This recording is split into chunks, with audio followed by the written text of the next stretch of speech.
నాయకులకు కార్యకర్తలకు నా యొక్క నమస్కారాలు.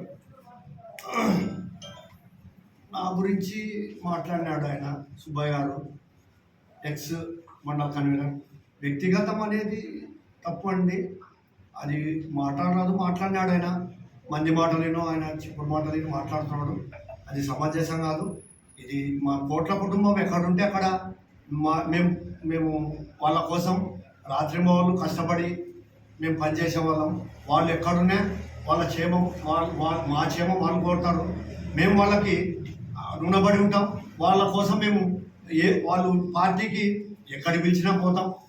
వాళ్ళు ఏ పార్టీలో ఉన్నా వాళ్ళకి విధేయులుగా ఉంటాం. వాళ్ళ వెనకే నడుస్తాం. మాది అది సోమే ఒకటి. ఆయన నా గురించి మాట్లాడిన నా చరిత్ర, మా కుటుంబ చరిత్ర ఈ మండలంలో ఎవరికైనా ఎవరు అడిగినా మేము ఎటువంటి వ్యక్తులము, ఎటువంటి సహాయ సహకారాలు అందిస్తారు. రాజ కుటుంబం అనేది ప్రతి ఒక్కరికి తెలుసు స్వామి, అది గమనించాలా. మాట్లాడే వాళ్ళు మేము ప్రతి ఒక్క సేవలో ముందుంటాం. ఏ సేవ చూసినా ముందుంటాం. మీరు కావాలంటే మండలంలో ఎక్కడైనా కానీ విచారించుకునే ఏ పల్లెటూరులో కానీ ఈ 12,000 చిల్లర ఓటింగ్ ఉంది ఫ్యామిలీలో, ఏ ఇంటిని అడిగినా చెప్పగలరు మూర్తి ఎటువంటి వాడు. అది గమనించాలా. కానీ పార్టీలోకి నిన్నామన్న వచ్చినాడు, ఎంత విలువైన వ్యక్తి అనేది చూసుకొనే పదవి ఇస్తారు. కానీ అది స్థానం ఇప్పుడు అది అనవసరంగా ఎవరికి ఆ పదవిని అలంకరించాడు.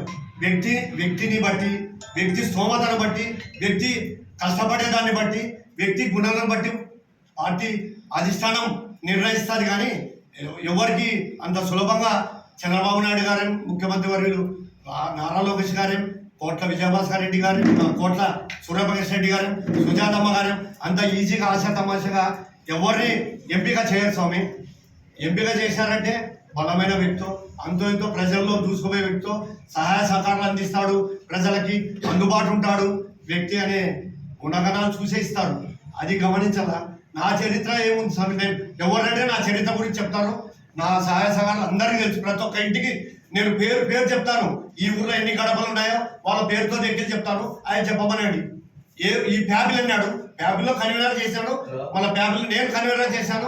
నేను ఎన్నో పదవులు అనుభవించిన, మా కుటుంబము ఎన్నో పదవులు అనుభవించాం కదా. మా జేజీనాయన కట్టించి మా పెద్ద నాయన మేము ఎన్నో పదవులు చేశాం. అన్ని పదవులు ఎక్కడ చేశాం. కానీ మేము ఎప్పుడు ఎవరికి ద్రోహం చేయలే చరిత్ర మా కుటుంబానికి లేదు స్వామి. ఆయన చరిత్ర ఉంది. 1993లో ఆయన ఓ డెకాట్ కేసులో ఆయన 1995లో కోర్టులో శిక్ష పడింది 7 ఏళ్ళు. 2000 వరకు శిక్ష అనుభవించి వచ్చినాడు కదా స్వామి. అవన్నీ దండిగా ఉన్నాయి ఆయన చరిత్ర. మేము ఎత్తలేదు. నా వ్యక్తిగతం మాట్లాడినాడు కాబట్టి నేను మాట్లాడుతున్నాను. పార్టీ పరంగా ఖచ్చితంగా అందరూ పార్టీకి తల వంచి చేయాల్సిందే. నిన్న వచ్చిన 4 రోజుల ముందు వచ్చినాడు కాదు, 2 నెలల ముందు కోట్ల సూర్యప్రకాష్ రెడ్డి గారిని ప్రకటిస్తానే, ఎమ్మెల్యే టికెట్ వస్తానే నేను ఆయన వెంబడి వచ్చేసాను. నాకు 5 నెలలు టైం ఉంది. అయినా ఎందుకు వచ్చాను? వాళ్ళ మీద అభిమానం, వాళ్ళ కోసం కష్టపడి చేయాలా, వాళ్ళని గెలిపించాలా.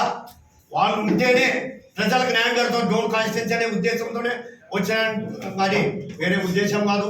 నేను పార్టీ పదవులు పొందాలని కాదు. నేను ఆల్రెడీ పార్టీ మార్కెట్ యార్డు పదవి చేశాను.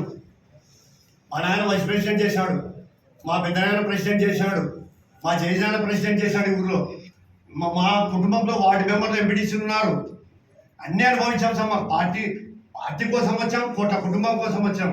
ఆయన చంద్రబాబు నాయుడు గారు చేసే మంచి పనులు, లోకేష్ గారి నాయకత్వం, యువ నాయకత్వం చాలా నచ్చే పాదయాత్రలు చూసి మన కోట కుటుంబానికి టికెట్ వచ్చిందనే ఉద్దేశం అన్నీ కలుపుకొని నేను వదిలిపెట్టి విభేదించి పార్టీని వచ్చాను.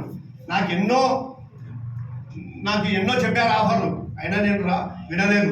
మా కోట కుటుంబం కోసం ఎప్పుడైనా వాళ్ళ వెంట నడిచే వ్యక్తిని, వాళ్ళ కుటుంబం కోసం ప్రాణాలు తెగించినా నేను ఓటింగ్లో చేసి వాళ్ళ కోసం గెలిపించుకొని వాళ్ళని ముందంజ నిలబెట్టాలనే ఉద్దేశంతోనే నేను పార్టీకి వచ్చాను. కానీ పదవుల కోసం రాలేదు స్వామి. ఈ అవకాశం ఇచ్చిన అందరికీ నా యొక్క హృదయపూర్వక నమస్కారం.